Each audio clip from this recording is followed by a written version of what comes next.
ఏఆర్టీవీ Telugu ఏఆర్టీవీ news కి స్వాగతం. ముందుగా ముఖ్యాంశాలు. వియత్నాం బోటు ప్రమాదంపై సీఎం చంద్రబాబు, ప్రతిపక్ష నేత వైఎస్ జగన్ తీవ్ర దిగ్భ్రాంతి.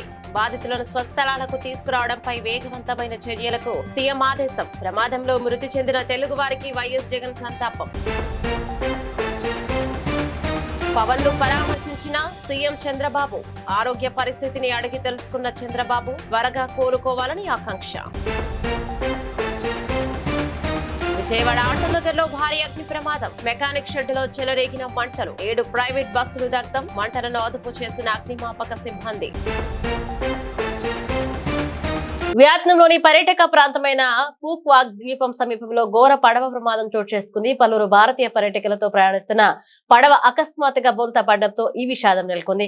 ప్రమాదంలో మరణించిన వారిలో తెలుగు రాష్ట్రాలకు చెందిన వారి అధికంగా ఉన్నట్లుగా ప్రాథమిక సమాచారం అందుతుంది. ఈ ఘటనపై వియత్నాంలోని భారత రాయబార కార్యాలయం స్పందించింది. ఘటనా స్థలంలో స్థానిక అధికారులు తక్షణమే గాలింపు మరియు సహాయక చర్యలు చేపట్టినట్లుగా అధికారులు వెల్లడించారు.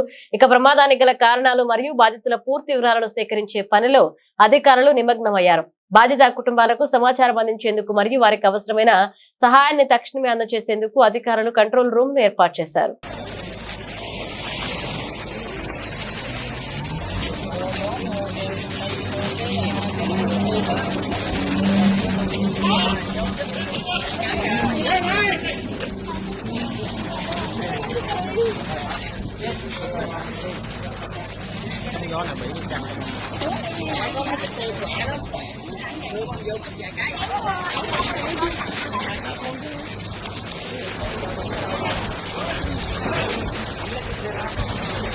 They counting only for how many dead bodies?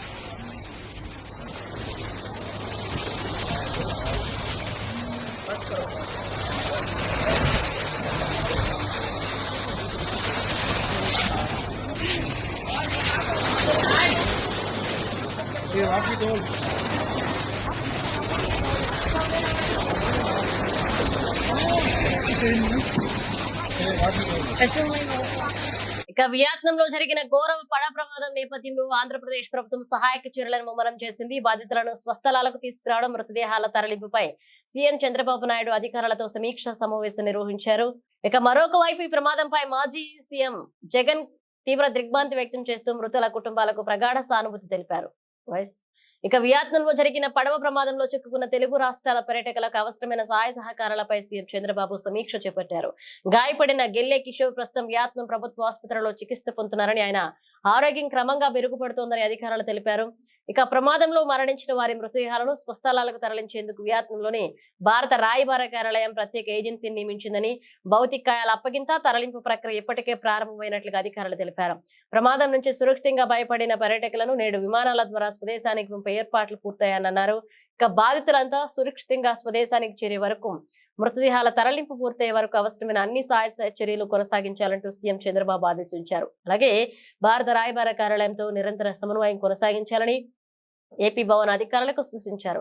మరోవైపు వియత్నాం బోటు ప్రమాదంపై మాజీ ముఖ్యమంత్రి వైఎస్ జగన్మోహన్ రెడ్డి తీవ్ర దిగ్భ్రాంతి వ్యక్తం చేశారు. ప్రమాదంలో మృతి చెందిన తెలుగు వారి కుటుంబాలకు ఆయన ప్రగాఢ సానుభూతి వ్యక్తం చేశారు. అలాగే చిక్కుకుపోయిన పర్యాటకులకు తక్షణ సాయం అందించడంతో పాటుగా గల్లంతైన వారి కోసం ముమ్మర సహాయక చర్యలు చేపట్టి బాధితులను సురక్షితంగా స్వదేశానికి తీసుకురావాలని కేంద్ర రాష్ట్ర ప్రభుత్వాలను వైఎస్ జగన్ కోరారు. ప్రముఖ నేపథ్య గాయని గాన కోకిల ఎస్ జానకమ్మ మృతి పట్ల ముఖ్యమంత్రి నారా చంద్రబాబు నాయుడు తీవ్ర దిగ్భ్రాంతిని వ్యక్తం చేశారు.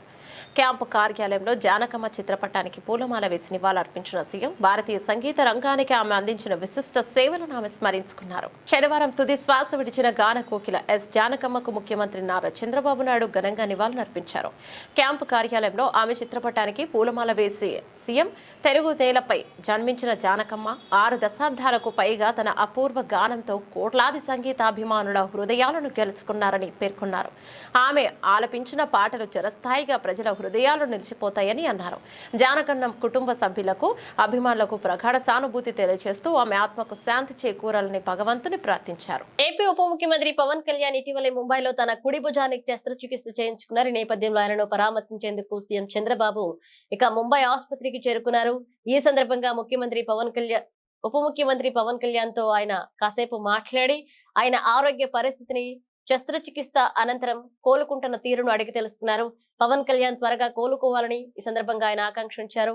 ఈ భేటీ ద్వారా ఇరువురు నాయకుల మధ్య ఉన్న సాన్నిహిత్యం, పరస్పర గౌరవం మరొకసారి స్పష్టమందని రాజకీయ వర్గాలు అభిప్రాయపడుతున్నాయి. విజయవాడ ఆటో నగర్ లో భారీ అగ్ని ప్రమాదం చోటు చేసుకుంది. ఓ మెకానిక్ షెడ్ లో ఒక్కసారిగా మంటలు చెలరేగి అక్కడ పార్క్ చేసి ఉన్న ప్రైవేట్ బస్సులకు వ్యాపించడంతో మొత్తం 7 బస్సులు పూర్తిగా దగ్ధమయ్యాయి. సమాచారం అందుకున్న అగ్నిమాపక సిబ్బంది వెంటనే ఘటనా స్థలానికి చేరుకుని మంటలను అదుపులోకి తీసుకొచ్చేందుకు చర్యలు చేపట్టారు. ఘటనపై పూర్తి వివరాలు తెలియాల్సి ఉంది. విజయవాడ ఆటో నగర్ లోని ఓ మెకానిక్ షెడ్ లో ఆదివారం భారీ అగ్ని ప్రమాదం జరిగింది. షెడ్ లో ప్రారంభమైన మంటలు వేగంగా వ్యాపించి అక్కడ నిలిపి ఉంచిన 7 ప్రైవేట్ బస్సులకు పూర్తిగా దహనమయ్యాయి. ఇక సమాచారం అందుకున్న ఫైర్ సిబ్బంది పలు అగ్నిమాపక వాహనాలతో సంఘటనా స్థలానికి చేరుకుని మంటలను అదుపులోకి తీసుకొచ్చేందుకు తీవ్రంగా శ్రమించారు. ఘటనతో భారీ ఆస్తి నష్టం జరిగినట్లుగా తెలుస్తోంది. ప్రమాదానికి గల కారణాలపై అధికారులు దర్యాప్తు చేపట్టారు. అమరావతి రాజధాని ప్రాంతంలోని ఉండవల్లిలో ఉద్రిక్త పరిస్థితులు నెలకొన్నాయి. సిఆర్డీ అధికారులు పంట పొలాలు నిర్మాణాలను తొలగించేందుకు చేపట్టిన చర్యలను స్థానిక రైతులు తీవ్రంగా వ్యతిరేకించారు. నిరసనల మధ్య పోలీసులు జోక్యం చేసుకోవడంతో అక్కడ ఉద్రిక్త వాతావరణం నెలకొంది. ఉండవల్లిలో సాగులో ఉన్న పంట పొలాల్లోకి జేసీబీలు, ఎక్స్కవేటర్ల ప్రవేశించిన సిఆర్టీ అధికారుల పంటలను తొలగించారు. తమ అభ్యంతరాలను పట్టించుకోకుండా భూములను స్వాధీనం చేసుకుంటున్నారని రైతులు, మహిళలు ఆందోళనకు దిగారు. నిరసన వ్యక్తం చేస్తున్న వారిని పోలీసులు అక్కడి నుంచి పక్కకు తీసుకువెళ్లడంతో రైతులు, పోలీసుల మధ్య వాగ్వాదం చోటు చేసుకుంది. నిరసనలు కొనసాగుతున్నప్పటికీ కూడా అధికారులు పంటలతో పాటు అక్కడ ఉన్న నిర్మాణాలను కూడా భారీ యంత్రాలతో తొలగించి భూమిని తమ ఆధీనంలోకి తీసుకున్నారు. ఈ ఘటనతో ఉండవల్లిలో ఉద్రిక్త పరిస్థితులు నెలకొని స్థానికంగా కలకలం రేపాయి. విజయవాడ సమీపంలోని రాయనపాడు రైల్వే స్టేషన్ ఆధునీకరణ పనులు పూర్తయ్యాయి. అమృత్ భారత్ స్టేషన్ పథకం కింద 35 కోట్లకు పైగా వ్యయంతో అభివృద్ధి చేసిన ఈ స్టేషన్ ను ఈ నెల 17న ప్రారంభించేందుకు అధికారులు ఏర్పాటు చేస్తున్నారు. ఎంపీ కేశినేని చిన్ని ప్రత్యేక చొరవతో పనులు వేగంగా పూర్తయ్యాయని అధికారులు తెలిపారు. అమృత్ భారత్ స్టేషన్ పథకం కింద రాయనపాడు రైల్వే స్టేషన్ కు పూర్తిస్థాయి ఆధునిక రూపు తీసుకొచ్చారు. కొత్త ప్లాట్ఫారాలు, ఏసీ వెయిటింగ్ హాల్, మాడ్యులర్ టాయిలెట్లు, లిఫ్టులు, ఫుట్ ఓవర్ బ్రిడ్జ్, దివ్యాంగులకు ప్రత్యేక సౌకర్యాలు, విశాలమైన పార్కింగ్ గ్రీనరీ, ఆధునిక లైటింగ్ తో స్టేషన్ ను తీర్చిదిద్దారు. విజయవాడ ప్రధాన రైల్వే స్టేషన్ పై రద్దీని తగ్గించే శాటిలైట్ టెర్మినల్ గా రాయనపాడు స్టేషన్ కీలకంగా మారనుంది. ప్రతిరోజు 12 రైలు ఈ స్టేషన్ మీదుగా రాకపోకలు సాగించనున్నాయని, కొన్ని ఎక్స్ప్రెస్ రైళ్లు కూడా ఇక్కడ ఆగనున్నాయని అధికారులు తెలిపారు. ఈ సందర్భంగా ఎంపీ కేశినేని చిన్ని మాట్లాడుతూ ప్రధాని నరేంద్ర మోదీ లక్ష్యాలకు అనుగుణంగా దేశవ్యాప్తంగా అమృత్ భారత్ పథకం ద్వారా రైల్వే స్టేషన్లను ప్రపంచ స్థాయి సౌకర్యాలతో అభివృద్ధి చేస్తున్నామని తెలిపారు. రాయనపాడు స్టేషన్ ప్రయాణికులకు మరింత సురక్షితమైన, సౌకర్యవంతమైన ప్రయాణ అనుభూతిని అందిస్తోందని ఆశాభావాన్ని వ్యక్తం చేశారు. Rayanapadu railway station Amrit Bharat scheme కింద సెలెక్ట్ అయి చక్కగా అభివృద్ధి చెందుతున్న సందర్భంగా ఈ రైల్వే డెవలప్మెంట్ ఏ విధంగా ఉందని నేను, ఎమ్మెల్యే గారు, కూటమి నేతలు అందరం, గాంధీ గారు, విక్రమయ్య గారు అందరం కలిసి ఇక్కడికి వచ్చి పరిశీలించడం జరిగింది. చాలా బాగా ఉంది. చక్కటి సౌకర్యాలు ప్రయాణికులకు కల్పిస్తున్నారు. దీనికి తోడు ఇక్కడ విజయవాడ రైల్వే స్టేషన్ రద్దీ పెరుగుతుంటూ కొన్ని రైళ్లు ఇక్కడ ఆపాలని నిశ్చయించుకోవడం వల్ల ఇటువంటి రైల్వే స్టేషన్ ఇక్కడ అభివృద్ధి చెందబోతుంది. 3-4 ప్లాట్ఫామ్లు కూడా త్వరలో అభివృద్ధి చెందుతాయి. వీటితో పాటు ఈ ప్రాంత వాసుల చిరకాల కోరిక కొండపల్లి రైల్వే స్టేషన్ కూడా, దాన్ని కూడా త్వరలో అమృత్ భారత్ కింద సెలెక్ట్ అయ్యి అక్కడ కూడా స్టేషన్ బాగు చేసే విధంగా కృషి చేస్తామని నేను కానీ, ఎమ్మెల్యే గారు కానీ అందరం కూడా, కూటమి నాయకులు అందరం కూడా దాన్ని వైజ్గా కృషి చేస్తున్నాం. రాయనపాడు రైల్వే స్టేషన్ అతి త్వరలో ఓపెన్ సందర్భంగా మరిన్ని రైళ్లు ఇక్కడ ఆగే విధంగా కృషి చేస్తామని తెలియజేసుకుంటాం. ఎన్టీఆర్ జిల్లా నందిగామలో వైఎస్ఆర్ కాంగ్రెస్ పార్టీ కార్యాలయంలో నిర్వహించిన విలేకరుల సమావేశంలో మాజీ MLA doctor Mondithoka Jaganmohan Rao TDP నాయకులపై తీవ్ర ఆరోపణలు చేశారు. అక్రమ సంపాదన కోసం అధికారులను బెదిరించడం, జూదాం నిర్వహణ, అక్రమ ఇసుక, మైనింగ్ వంటి కార్యకలాపాలకు పాల్పడుతున్నారని ఆరోపించారు. అలాగే వైసీపీ పేరును ఉపయోగించి పోలీసులను బ్లాక్ మెయిల్ చేసే ప్రయత్నాలు జరుగుతున్నాయన్నారు. నందిగామ నియోజకవర్గంలో టీడీపీ నాయకులు అవినీతి అక్రమాలకు పాల్పడుతున్నారని మాజీ ఎమ్మెల్యే మొండితోక జగన్మోహన్ రావు అన్నారు. వీరులపాడు మండలంలో టీడీపీ వర్గాల మధ్య జూదాం నిర్వహణపై వివాదాలు నెలకొన్నాయని, పోలీసులను బెదిరిస్తూ వైసీపీ పేరును దుర్వినియోగం చేస్తున్నారన్నారు. ఇక నిజాయితీగా పనిచేసే అధికారులను బదిలీ చేస్తామంటూ ఒత్తిడి తెస్తున్నారని, సోషల్ మీడియాలో తప్పుడు ప్రచారం చేస్తున్నారన్నారు. ఇక పోలీసులను బ్లాక్ మెయిల్ చేస్తూ వైసీపీ పేరును ఉపయోగించిన వారిపై చర్యలు తీసుకోవాలని ఫిర్యాదు చేశామని, అవసరమైతే పోలీస్ కమిషనర్ ను కలిసి కూడా ఫిర్యాదు చేస్తామన్నారు మాజీ ఎమ్మెల్యే.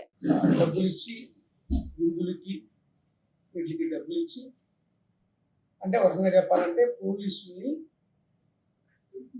తమకి అనుకూలంగా మార్చుకునే విధంగా డబ్బులు ఇస్తూ అనేక ప్రలోభాలకు గురిచేస్తున్నారని సోషల్ మీడియాలో దీనికి సంబంధించి పోలీస్ స్టేషన్లో కంప్లైంట్ ఇవ్వడం జరిగింది.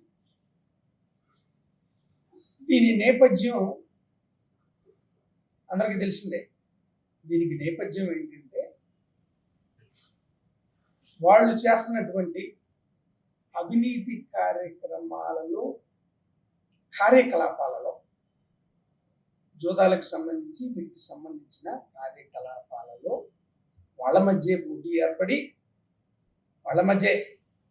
ఏర్పడి అదే పనిని ఇంకొకళ్ళు నిర్వహిస్తున్నందుకు గాను వాళ్ళే పట్టించుకొని స్టేషన్కి వెళ్ళి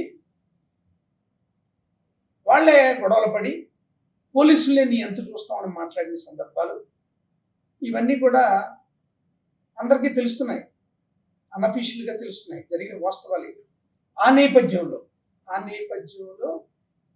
నేపథ్యంలో ఎవరన్నా పోలీస్ ఆఫీసర్లు కాసంత స్ట్రిక్ట్గా ఉంటే వాళ్ళని బదనాం చేయడానికి వైఎస్ఆర్ కాంగ్రెస్ పార్టీని ఆయుధంగా ఎన్నుకుంటున్నారు. ఇలా ఎన్నుకుంటే మేము ఎందుకు ఊరుకుంటాం? మొదటి నుంచి చెప్తున్నాం, మీ చేతగానితనం వలనే ఇదంతా జరుగుతుంది. మీకు ఎందుకని చేతగానితనం? ఎక్కడ డబ్బులు వస్తే అక్కడ దుమ్ము దులిపేసుకోవాలి. కాబట్టి ఎక్కడ ఆదాయం వస్తే అక్కడ మనం చేయించే పనులు చేసే పనులు మన పార్టీలో ఎవరైనా చేస్తే కుదరదు. మొత్తం ఆదాంతం ఎవరికి రావాలా? మాకే రావాలి. ఇందులో భాగంగా ఎవరు అడ్డం వచ్చినా ఊరుకోం మేము. మొన్ననే చెప్పాం కదా, ఆంధ్రజ్యోతిలో ఈనాడులో వచ్చినటువంటి కథనం,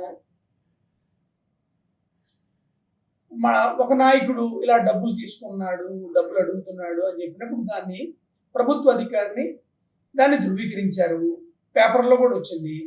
దీని మీద క్రితం కొన్ని గ్రూపుల్లో వీర్లపాడు పోలీస్ స్టేషన్లో భారీ విందు జరిగింది అని గ్రూపుల్లో రావడం జరిగింది. అది చాలా దారుణమైన ఆరోపణగా మేము ఖండిస్తున్నాం. ముఖ్యంగా అందులో పోలీస్ స్టేషన్లో వైసీపీ నేతలు, మా నేతల్లో కొంతమంది పేర్లు వినయ్, సూర్యనారాయణ రెడ్డి, వీళ్ళ పేర్లతో వీళ్ళేదో కొంత పోలీస్ స్టేషన్కి మందు, మాంసం, నగదు సప్లై చేసి గత ఆదివారం విందు జరిగింది పోలీస్ స్టేషన్లో. పోలీసులతో కలిసి వైసీపీ నేతలందరూ కలిసి అక్కడ విందు చేసుకున్నారు అని పబ్లిక్గా మా నేతల పేర్లు కూడా రాయడం జరిగింది. దీన్ని మేము పూర్తిగా ఖండిస్తున్నాం. దీని మీద నిన్న పోలీస్ స్టేషన్లో కూడా కంప్లైంట్ ఇవ్వడం జరిగింది.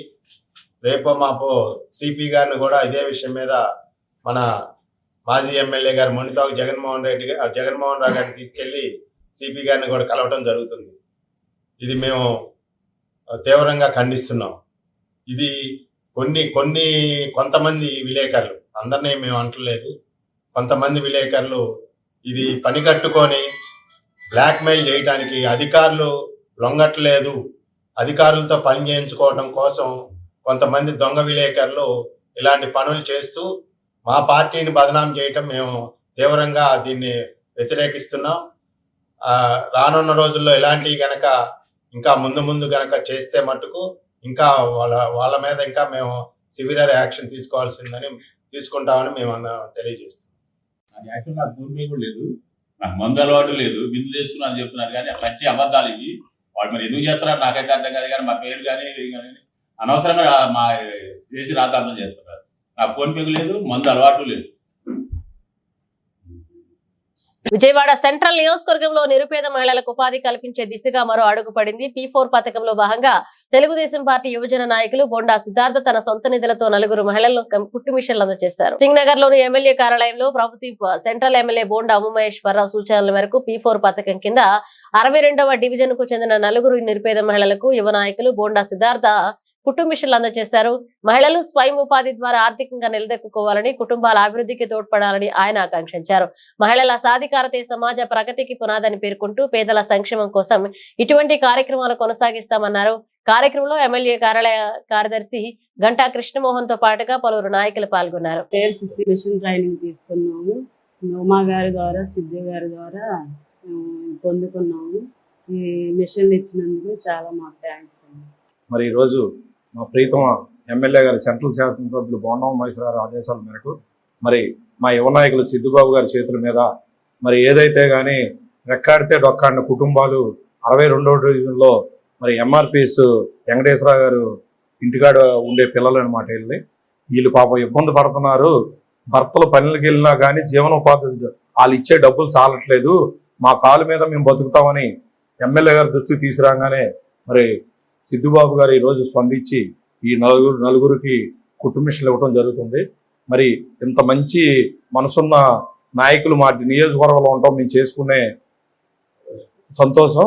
మరి మరొకసారి యువ నాయకులకి ధన్యవాదాలు తెలియజేసుకుంటూ మరి ఇంత మంచి కార్యక్రమం చేసినందుకు కృతజ్ఞతలు తెలియజేసుకుంటాం. ఈరోజు సెంట్రల్ నియోజకవర్గం గౌరవనీయులు శాసనసభ్యులు బోండా ఉమామహేశ్వరరావు గారి ద్వారా మరి ఎంఆర్పిఎస్ కూటమి ప్రభుత్వానికి ఎంఆర్పిఎస్ పనిచేసే క్రమంలో కూటమి ప్రభుత్వం అండగా ఉంటామని చెప్పి బోండా ఉమామహేశ్వరరావు గారు చెప్పడం, మరి ఆయన దృష్టికి తీసుకెళ్ళి మిషన్ కుట్టేవాళ్ళు ఉంటారన్నా మరి అందరూ కూడా ఏదైనా ఆర్థిక సాయంగా మిషన్ తీయమని చెప్పి అడిగాము.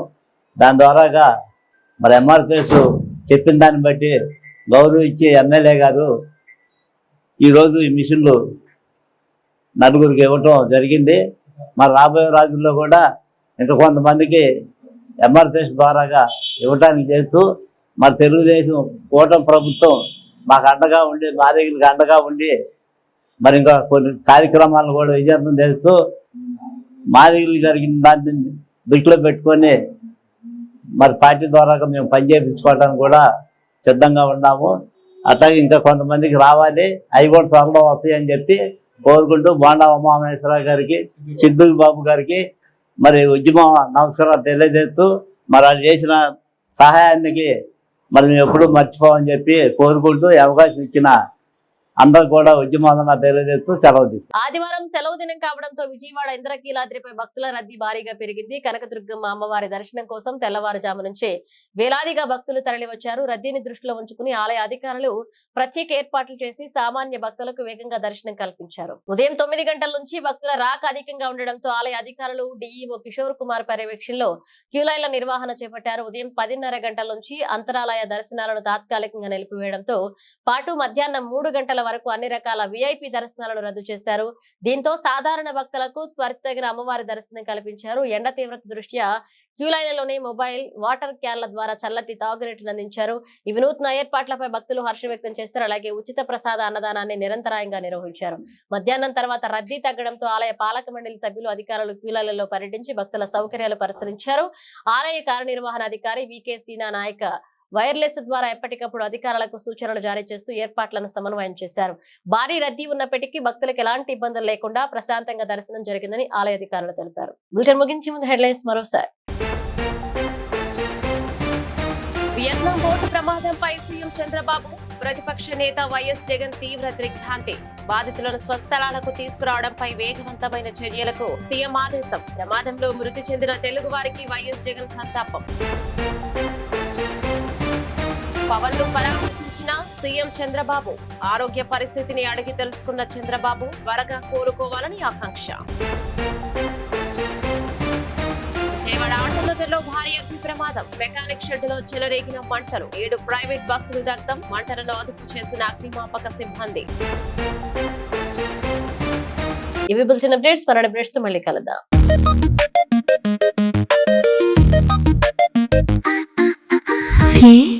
ARTV తెలుగు.